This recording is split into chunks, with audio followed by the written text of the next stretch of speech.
अनारकों के 8 दिन। लेखक हैं सत्यु। प्रकाशक राजकमल प्रकाशन, नई दिल्ली, पटना।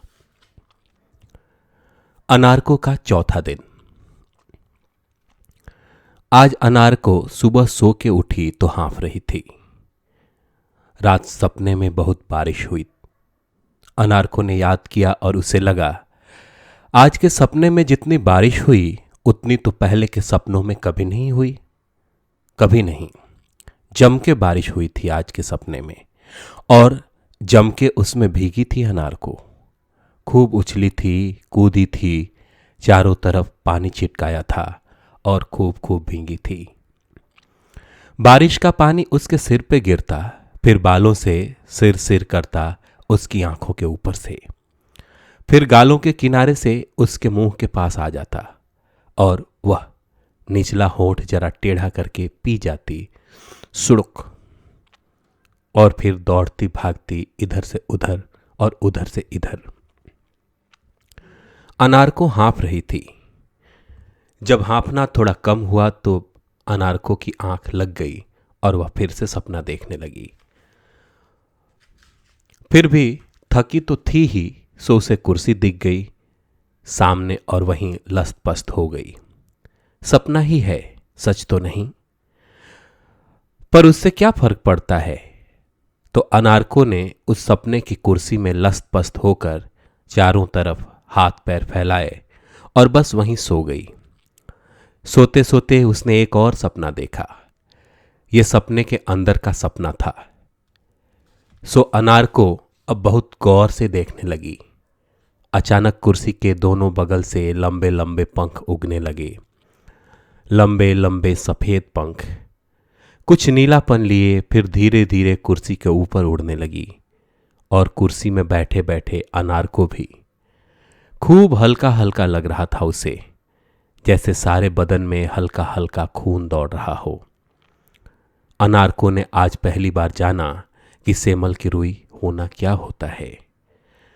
अनारको ने नीचे देखा तो देखती है घर, पेड़, मैदान, स्कूल सब छोटे होते जा रहे हैं, धुंधली होते जा रहे हैं। फिर तो वह और ऊपर जाने लगी तो सामने एक मोटा सा बादल आया और अनारको उसके बीच में से जाने लगी कुर्सी के साथ। हल्का हल्का बादल और उसके बीच से हल्की अनारको। फिर बादल भी छोटे होते गए और सेमल की रुई जैसे दिखने लगे। और कुर्सी थी सो उड़े जा रही थी, पंख हिलाते हुए बड़े आराम से, जैसे नाच रही हो। अनारको को थोड़ा डर सा लग रहा था, इसलिए वह सो गई। इतने में कुर्सी ने जैसे जमीन छुई और अनारको ने देखा वह एक अजीब जगह पहुंच गई है। चारों तरफ देखा तो देखती है कि वहां चारों तरफ पेड़ हैं और पास में नदी बह रही है। पर ये पेड़ तो बिल्कुल अजीब थे। उनका तना तो जमीन के ऊपर वैसे ही था जैसे पेड़ों का होता है, पर ऊपर से जड़ें निकली हुई थी टहनियों और पत्तों की जगह। ऊंचे पेड़, छोटे पेड़, पर सबके साथ वही।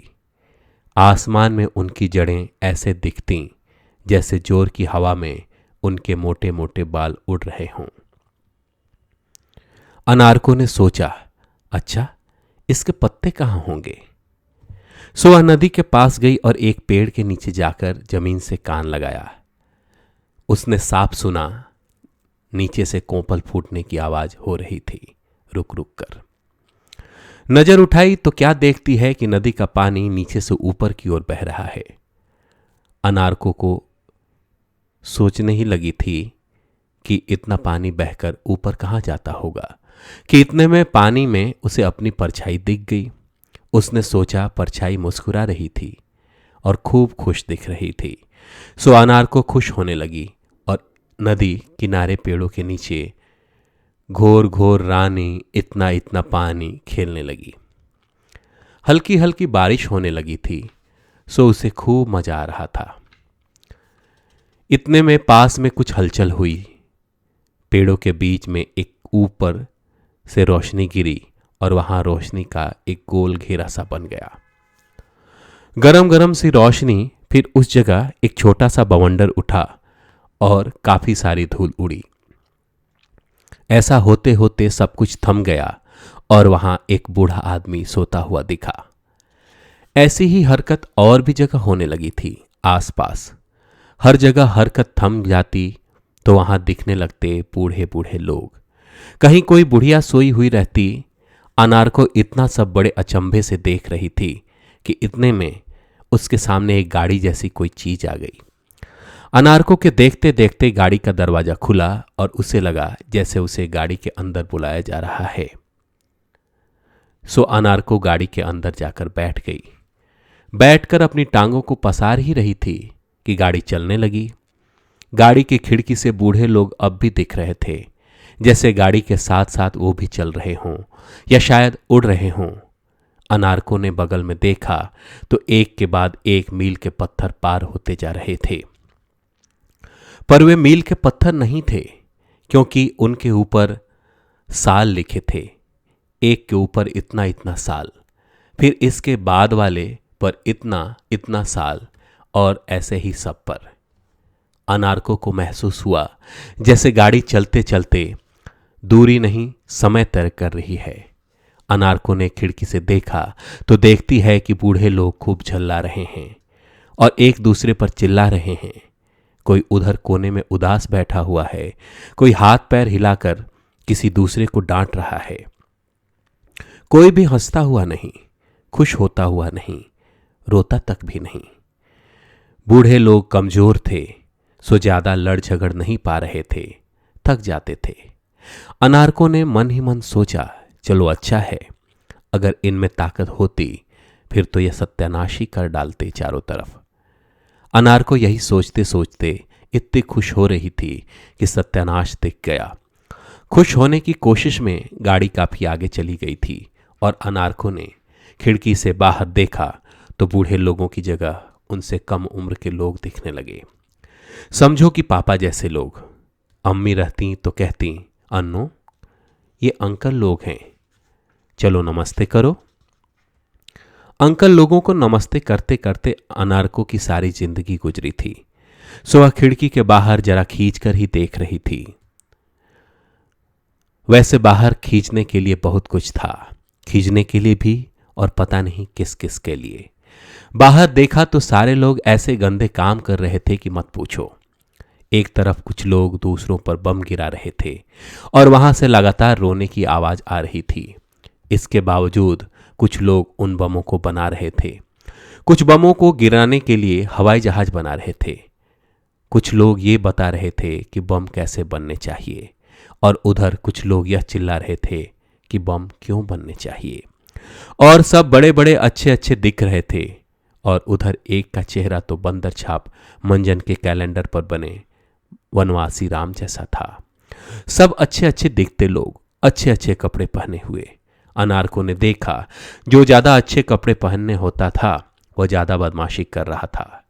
अनारको को यह सब देखते देखते एक साथ ऐसा ऐसा लगने लगा था कि वह समझ ही नहीं पा रही थी कि उसे कैसा लग रहा है, और फिर भी कैसा कैसा लग रहा था। बड़े जोरों से अनारको ने इस बार सिर उठाकर देखा तो देखा दूर ढेर सारे लोग थे, सब गंदे कपड़े पहने हुए। असल में इन अच्छे कपड़े वालों ने बम फेंकते हुए और इधर उधर भागा भागी करते हुए इतनी धूल उड़ाई थी कि चारों तरफ की अनारको को साफ साफ ही नहीं दिख रहा था कि वे लोग कौन हैं। सो हाथों को आंखों के दोनों तरफ ले जाकर खिड़की से सटाकर देखा तो वह उन्हें पहचानने लगी। अनारको ने बहुत से ऐसे लोग देखे थे, सब उन जैसे लगते थे जो गर्मी की दोपहर में कहीं से आकर घर के गेट के लिए बाहर बैठे रहते, और जब अनारको उनको पीने के लिए गिलास भरकर पानी देने जाती तो हमेशा मुंह के पास हाथ ले जाकर कहते, डाल दो गुड़िया। कभी गिलास को हाथ में नहीं लेते। अनारको ने देखा बहुत सारे वैसे ही लोग अलग अलग काम कर रहे थे। कुछ मकान बना रहे थे, कुछ कुएं खोद रहे थे, कुछ कपड़े बना रहे थे, कुछ कोयला ढो रहे थे। पर इतना सब करते करते बीच बीच में वो भी गंदे काम कर रहे थे। कहीं कोई आदमी औरत को पीट रहा था और कहीं एक औरत दूसरी औरत से लड़ रही थी। अनारको ने सोचा इन सारे लोगों का दिमाग खराब हो गया क्या? फिर उसे याद आया कनखजूरा, जो सोते समय कान के रास्ते घुसकर दिमाग खा जाता है। अनारको ने सोचा, कहीं इनके दिमाग में कनखजूरा तो नहीं घुस गया सोते सोते। उसने और सोचा तो उसे लगा कि इतने सारे लोगों में तो नहीं घुस सकता कनखजूरा, फिर जरूर कोई और बात होगी। अनारको ये सब सोच ही रही थी, और वो भी तब जबकि उसे अब भी कैसा कैसा लग रहा था, तो उसे बहुत ज़्यादा समय लग गया सोचने में। तब तक गाड़ी काफ़ी आगे बढ़ गई थी। अनारको ने बाहर खिड़की से देखा तो उसे अपने जैसे लोग दिखने लगे, अपने जैसे, किंकू, गोलू जैसे। उनमें कुछ के मुंह काले थे, कुछ के गोरे, किसी की आंखें गोल गोल थीं तो किसी की तिरछी, कुछ मोटे मोटे थे, कुछ दुबले, पर थे सभी उस जैसे।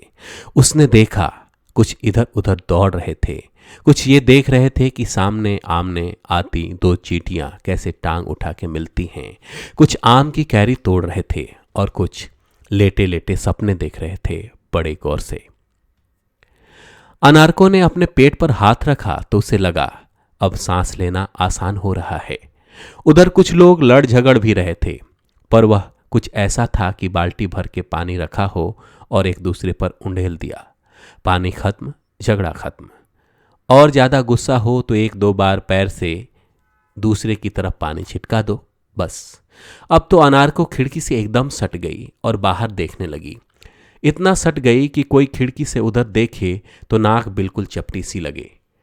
उसने फिर उनसे भी छोटे छोटे लोग देखे, कुछ मुश्किल से चल पा रहे थे, कुछ इस बात पर बेहद हंस रहे थे कि खिड़की से सूरज की एक पतली सी रोशनी उनकी छोटी उंगली पर पड़ जाती थी बार बार।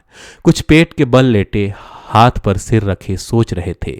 सब एक दूसरे के गले लग रहे थे, एक दूसरे के बालों पर हाथ फेर रहे थे, पेट सहला रहे थे, और कुछ लोग बैठे बैठे रो रहे थे। अनारको ने सोचा, शायद उन्होंने देखा है कि कैसे लोग दूसरों पर बम फेंक कर मारते हैं, सुनी होगी मरने की आवाज, शायद इसलिए रो रहे हैं। इतने में गाड़ी आगे बढ़ चुकी थी और अब तो लोग बिल्कुल नन्हे नन्हे हो गए थे और सब एक जैसे दिखते थे। इतने एक जैसे दिखते कि अनारको किसी एक पर नजर ही नहीं गड़ा पा रही थी। खैर, उसने देखा कि यहां तो बहुत सारे लोग रो रहे थे, ऐसे रो रहे थे जैसे बहुत दर्द में हों और कुछ बताना चाहते हों और समझा ना पाए।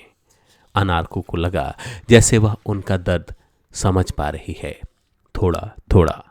वह सोचने ही लगी थी कि गाड़ी जब आगे जाएगी तो लोग कैसे दिखेंगे, कि वह एक गड्ढे में गिरने लगी। अरे, गड्ढा तो इतना गहरा था कि पूछो मत, और खूब अंधेरा भी।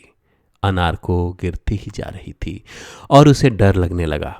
सो उसने जैसे ही आंखें बंद करने की कोशिश की, उसकी आंखें खुल गईं। हड़बड़ाकर उठ बैठी।